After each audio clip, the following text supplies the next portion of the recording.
자, 그럼 이거 얘기 한번 해보시죠. 선거 전망을 좀 그래도 뭐 정치판에서 뭐 그 젊은 시절부터 지금 몇십 년을 그래도 이렇게 제 직접 정치도 하셨고 또 외곽에서 또 이렇게 저 후원도 하셨고 그래서 보시는 눈이 남다르실 텐데 어떻게 전망을 하십니까? 오늘 현재로서는 낙관하기 어렵게 됐습니다. 보수 우파가. 예. 한 2, 3주 전까지만 해도 운동장이 많이 기울어진 걸로 생각을 했는데 네.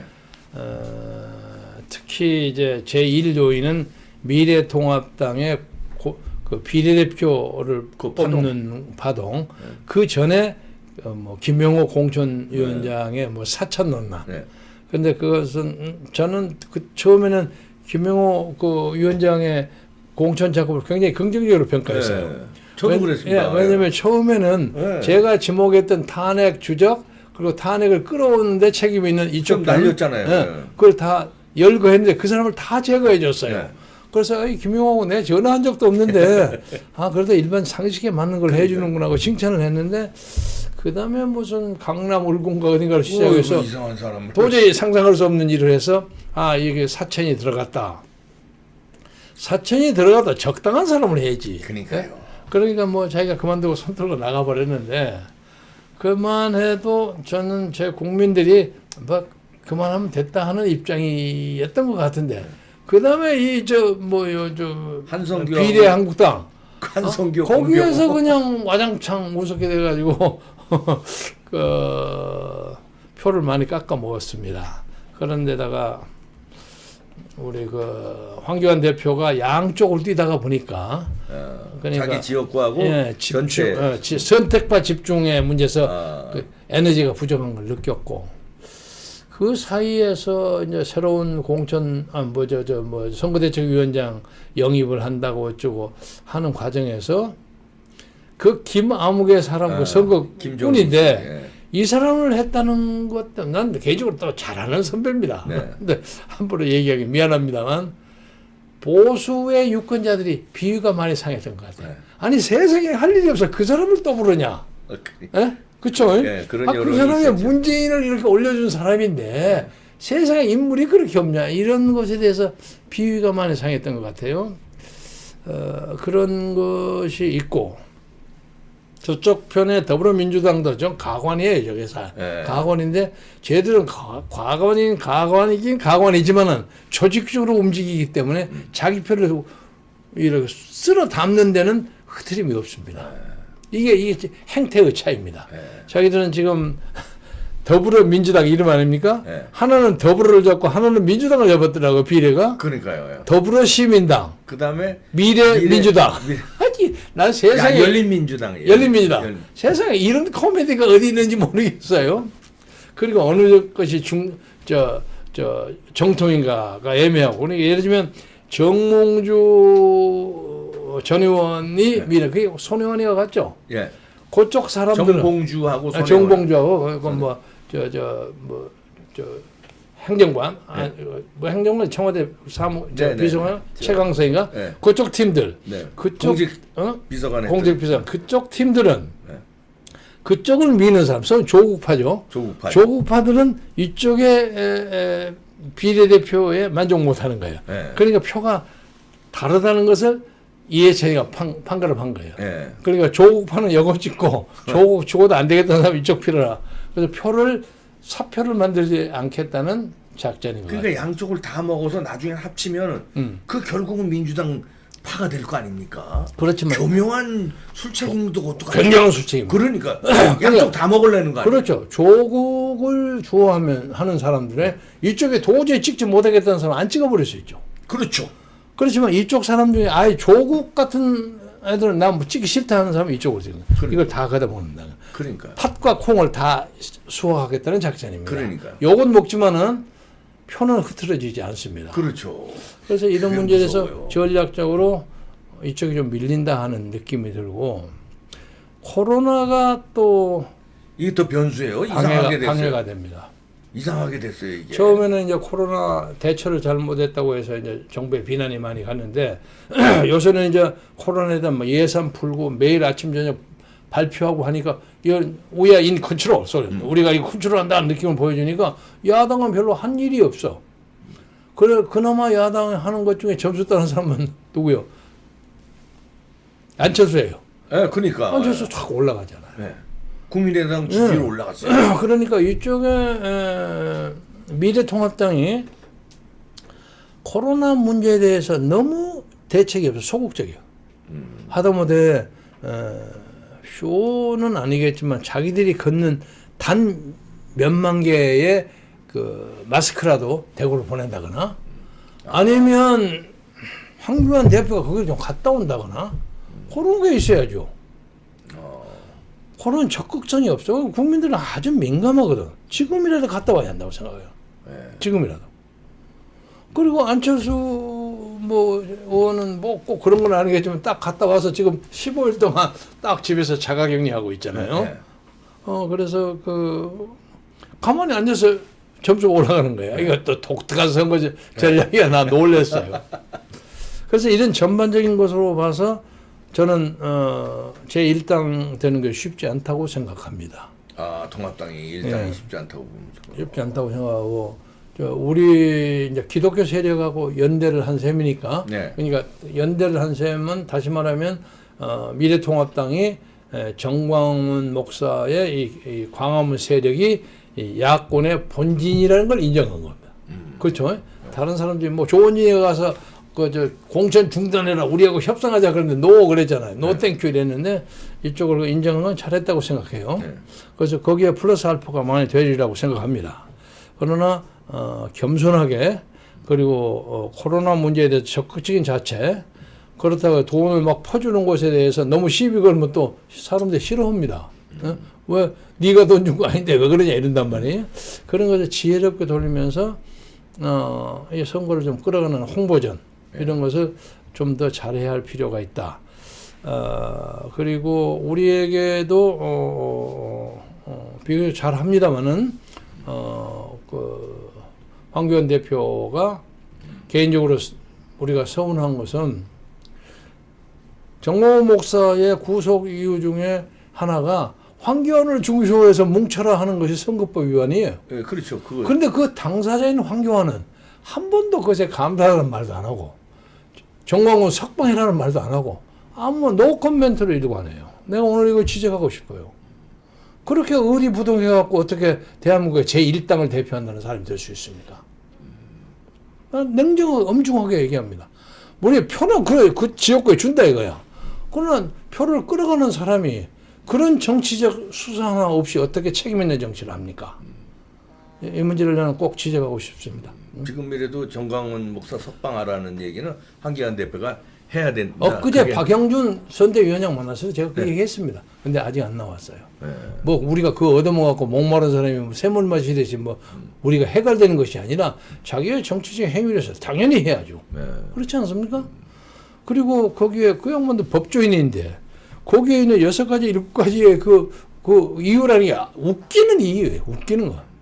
그거 해야죠. 그리고 뭐 흔히 하는 얘기로 저도 선거법 위반이니 재판 많이 받아보고 그랬습니다만 선거법 위반이라는 것은 현행범, 예를 들면 돈을 주고받은 현장을 잡았다거나 양쪽이 쌈박질을 갖고 치고받고 하는 걸 뗐다거나 이럴 때는 모르지만 어지간한 것은 선거 후에 합니다. 그렇죠. 그런데 이건 명백한 정치 탄압이야. 이 문제에 대해서 단 한마디도 안 해주는 거야. 이게 뭐야? 이게 정치가 뭐야? 예? 그런데 그걸 보고도 저 전 목사님이 감옥사에 앉아서 그냥 웃고 앉아 있어요. 웃고 앉아 있어요. 용서해라 이러고 앉아 있는데 참 옆에서 보면 딱해요. 아니 이제 또 속으로는 그렇게 미안하게 생각하시겠죠. 황교안 근데 대표도. 정치라는 것은 말로 레토릭으로 하는 거니까. 그것도 아니 그리고 또 하나 뭐 그렇다면 지금은 뭐 코로나 때문에 이제 면회도 전혀 못하지만 면회도 한번 가고 박근혜 대통령도 좀 가서 면회하고 그래서 야당 표를 모아야 될 거 아니야. 자기는 그거 다 버리고 지금 이것만 가지고 그냥 한번 해보겠다. 그게 이제 그런 거를 유감이에요. 쇼라고 생각할 수도 왜? 있으니까 이제 왜 그런 게 쇼입니까? 이제 정치가 이 경력이 많지 않으니까 그런 거 하면은 마음으로는 가고 싶은데 야 이러면 또 쇼하는 거 아니 이런 비판이 또 왜 있을 것 같으니까 또 그냥 속으로 그러면 마음으로나 가고 싶다는 말이라도 해야 되는데. 예. 그래서 뭐 그런 문제는 아직 시간이 좀 남아 있으니까 그랬으면 좋겠어요. 예. 아니 근데 코로나가요 이 더불어민주당이라든가 청와대가 교묘하게 이용하는 게 사실 이게 잘못한 거거든요. 처음에 중국 입국 못하게 하고 이제 대만 보십시오. 대만 막으니까 지금 한 명 사망자 한 명이에요. 우리는 110몇 명이야. 그러면 우린 잘못한 건데 외신에서 이만큼 잘못한 거 다 나오는데 어디 중간에 요만한 게 잘한 게 나오면 그것만 핀셋으로 뽑아서 우리를 외신에서 잘한다고 그랬다고 요렇게 홍보 전하니까 중도에서 그런가 보다 하고 넘어가요 이거. 지금 우리나라가 네. 우리 이봉규 TV 같은 유튜브를 만약에 가지고 있지 않았다면 이건 완전히 암흑 세상입니다. 지금 2020년에 한국의 공중파 종편 이건 역사적 심판을 받아야 합니다. 맞습니다. 예. 아니 뭘 한마디도 얘기 안 하고 그것만 얘기하고 언론이길 포기했어요. 아니 세상에 이런 놈이 언론이 어디 있습니까? 아니 웃기지도 않아요. 그냥 우리가 정말 이거 뭐 문재인이가 만든 거지 한 번도 경험해보지 못한 세상. 그러니까. 일방적으로 문비어찬 것만 부르는 그런 언론만 있는 거. 네. 만약에 종편이 없었으면 우리 숨막혀 죽었을 겁니다. 네. 유튜브요. 유튜브. 저 유튜브 미안합니다. 유튜브가 없었으면. 그리고 그래도 종편 중에는 TV조선이 그나마 좀 나아요. 그나마 나은데 그리고 채널 A는 좀 뉴스 시간이 많아가지고 그래도 많이 터치를 하니까 그나마 이게 균형이 좀 잡혀지더라고요. 그런데 각성해야 합니다. 이러면 안 됩니다. 이러면 안 돼요. 세상이 해도 정도의 문제가 있지. 정도의가 문제지. 그러니까요. 이 코로나를 그렇게 해서 선거에 그렇게 뒤집어 씌워가지고 탈바꿈만 해가지고 그렇게 악용을 하는데 여기 국민들이 넘어가면 안 되고요. 그러면 이제 선거 전망을 해주시는데 그러면 기독자유통일당은 비례해서 어느 정도로 예상을 하십니까? 그와 이제 관련해서 다른 당 수치를 좀 얘기하면 미안합니다만 지난 2주 전인가 자유공화당이 2.4%가 나왔어요. 여론조사. 우리는 그때 등록을 못했죠. 기독자유통일당으로 법적으로 등록이 돼야만 이제 픽업이 되는 건데. 그래서 깜짝 놀랐죠. 그리고 이제 한때 막 거기가 신이 났죠. 이거 이제 3% 문제없이 간다 이렇게 생각했는데 그 다음 주일에 1.4%가 떨어져서 어저께 보니까 1%가 됐어요. 1%. 그래서 사람들이 그걸 분석을 해보니까 자유공화당이 자유통일당하고 혼동이 됐다는 거예요. 이게 합친 줄 알고. 그러니까 광화문 세력이 다 합친 줄 알고. 그런 걸로 생각했던 거예요. 그런데다가 또 김문수 탈당이라는 변수가 또 하나 생겼기 때문에 앞으로 기독자유통일당이 상당한 승세를 얻으리라고 생각합니다. 요새 어디 TV에서 기독자유통일당 넣은 여론조사 나왔나요? 안 나왔죠. 근데 엊그제 저 신의 한수에서 다른 TV 인용해서 미안합니다만 기독자유당 돌풍 예상하고 나왔더라고요. 여론조사를 했어요? 예. 했어요? 여론조사 1.7%인가 여론조사 잘못 얘기하면 선거법에 걸립니다. 이게 또 실질이 나온 신의 나왔는데 우리가 이제 현역 의원들이 들어오시고 체제가 정비되면 아마 이 다음 주나 2주 말에는 적어도 한 3-4% 정도 올라가지 않을까 하고 생각하는데 우리는 지금 우리가 개인적으로 ARS나 이런 걸로 해보는 거로는 적어도 6명 내지 8명 정도는 될 것이라고 생각하고 있습니다. 그런데 그래서 그런지 어쩐지 줄을 씁니다. 우리한테. 비례 후보들을 줄을 씁니다. 10번도 들었다 15번도 들었다가 줄을 줘요. 그게 참 이상해서 왜 그러냐 하고 물었더니 이게 이제 사실 여부가 애매합니다만은 지금 더불어민주당이 특히 그리고 이 통합당도 그러고 이 비례대표 신청하고 처리하는데 법적인 하자가 있다는 거예요.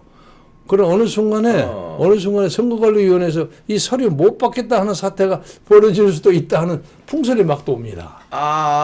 저 민주당의 그 비례당 두 당이 이게 위원회 소지가 있다. 예, 그러니까 뭐 예를 들면 그 중앙선거관리위원회 그 공문서에 공보에 3월 6일 이전에 창당된 그 무슨 정당은 3월 16일까지 그러니까 선거운동 하기 개시 10일 전까지 반드시 무엇을 제출해야 한다 이렇게 되어 있는데 지금 그 두 중에 하나가 그걸 안 했다는 거예요. 정봉주 손혜원이 하는 그 당이 그 중에 아니 그거하고 이쪽하고 어떤 것 중에 하나 뭐 그건 지적 안 하겠습니다. 그래서 잘못하면 이것이 문제가 된다는 거죠. 그래서 이것은 법률적으로 검토를 해봐야 할 필요가 있는데 그 사람들이 그건 많이 뜹니다 요새. 그래서 그런지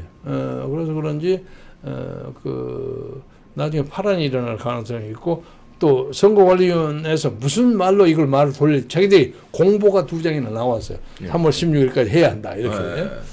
그러니까 어떤 말로 이걸 돌릴지 그러면 이쪽에서 저항이 또 생길 거 아닙니까? 그렇죠. 이것이 선거 과정에서 중요한 변수의 하나가 됩니다. 그렇겠네요. 법률적인 문제가 되고 또 이제 이 코로나 문제가 이제 좀 가라앉으면 대중 집회를 또 할 수도 있는데 어제까지 모든 교회를 다 막아버리지 않았습니까? 그래서 선거 전에는 대중 집회 어렵지 않겠습니까? 이런 그래서 이제 역설적으로 그런 말이 있습니다. 정광훈 목사가 나와 계시더라도 대중 집회를 못 하니까 차라리 옥중 서시는 옥중 선거가 훨씬 낫다 하는 그런 농담하는 그런 얘기들 많이 나와요. 그리고 동종도 받고 그런 말도 있습니다. 그런데 그래도 좀 위독하시고 몸이 안 지금 아주 철심도 철심이 구부러졌대요. 이렇게 구부러져가지고 그거 빨리 치료해야 되는 거 아닙니까? 치료하더니 하다못해 병실로라도 좀 옮겨달라. 그러니까요. 근데 그런 문제에 대해서 우리는 현직 의원이 없으니까 힘이 약하잖아요. 이런 것은 미래통합당이 해줘야지. 그렇잖아요. 그러니까 너무 자기 그 먹는 보따리 그 그것만 받고 요것만 보고 있는 거야. 다른 사람 쳐다도 안 보고. 그러니까 다른 사람 보기엔 좀 얄미워 보여. 지지는 해줘야 되겠는데 도둑놈이 오는 건 막아줘야 되겠는데 그래 얄미워. 자기들만 이러고 앉아있어. 지금 선거 바쁘니까 자기들도 바쁘니까 이해를 해주시죠. 아니 우리가 그렇게 우리에게 해주는 것도 선거운동이 하나야. 그건 그렇지. 그렇죠. 거기까지 못 내다보는 거죠 이제. 뭐 앞으로 이제 시간이 남아서 있으니까 그랬으면 좋겠고. 그러면 이제 선거 전망을 이제 통틀어 하면은 그러면 제1당이 통합당이 되기 어렵다고 전망하시는 거예요? 아슬아슬하다고 생각합니다. 아슬아슬하다. 거기에 우리 자유통일당이 재수가 좋아서 만약에 이제 기적처럼 8석 이상, 뭐 12, 3석. 우리는 지금 계산이 이렇게 숫자가 나오니까 그렇게 된다면 두 개가 보태서 제1당을 만들 수가 있다고 생각합니다. 그러면 선거 끝나자마자 예를 들어서 뭐 6석이든 8석이든 우리 기독자유통일당이 만약에 얻었다 그러면 통합당하고 바로 이렇게 당연한 교차 합당할 수도 있고 뭐 저 우당으로 같은 보수당으로 연합전선을 펼 수도 있고 그런 문제는 뭐 크게 문제가 없을 것 같고 그래서 우리는 미래통합당의 그 비례대표에 관한 그런 문제에 대해서는 더 이상 언급을 안 합니다. 그리고 이번에 고친 것이 비교적 되게 괜찮게 고쳤어요. 잘 고쳤더라고요. 잘 고치고 저쪽에 이제 한성교 의원과 공병호 박사가 너무 이상적인 접근을 하지 않았나? 너무 아이디얼리스틱해요. 그리고 고집을 나중에 엄청 세게 부르더라고요. 그래도 요새 좀 꺾어서 다행인데. 지금 나중에 꺾었지만. 그러니까 뭐 아주 말푸가 그 말 잘하는 사람 아닙니까? 그래서 이것도 뭐 큰 난리가 나나 했더니 파국은 이렇게 바로 한성교 씨도 그렇고 바로 사과해서 다행입니다. 그 정치라는 게 현실과 이상을 좀 좋아해야지. 영입한 사람을 그렇게 다 빼버리면 영입한 사람이 명분이 없고 영입 당한 사람이 난 뭐냐 이렇게. 그렇죠. 그 이용만 해먹는 거냐? 그렇지. 영입해서 선전 다 해놓고 그렇죠. 도리가 아니죠. 그래서 옛날에 선배들이 정치가 가능의 예술이라 그러잖아요. 아트인데 가능하게 접근 가능한 거예요. 적당히 해야지. 혼자 하면 잘 안 돼요. 가능의 예술. 가능의 예술. 그 옛날 그 소설 이철성 선생이 있었어요. 예, 많이 썼습니다. 가능의 예술이다. 옛날 이제 누가 요새 조국을 옹호하면서 조국이가 중종 때 조광조라고 그러니까. 엉뚱한 예를 들었는데 자, 이런 조광조가 기가 막혀서 기가 벌떡 막히는 일어나. 아니 어떻게 그렇게 비유를 할 수 있습니까? 나는 조광조 시절에 그 양반하고 잘 어울렸던 제 직계 선배가 계시는데 조광조도 좀 이상 정치를 하다가 당한 거야. 너무 개혁을 세게 하려고 하니까 훈구 대신에 이런 사람들한테 많이 당하고. 그래서 우리나라 역사로 좀 돌아가서 미안합니다만 개국 초기에 정도전, 중기에 조광조, 그렇죠. 말년에 누굽니까? 전라도로 귀향 갔던 사람, 타산, 정약용, 이 세 사람이 조선 왕조의 3대 천재야. 그렇죠. 근데 이 3대 천재가 다 불운하게 생애를 마무리해서 이 나라의 훈구 세력이라는 게 기득권이라는 게 무서워요.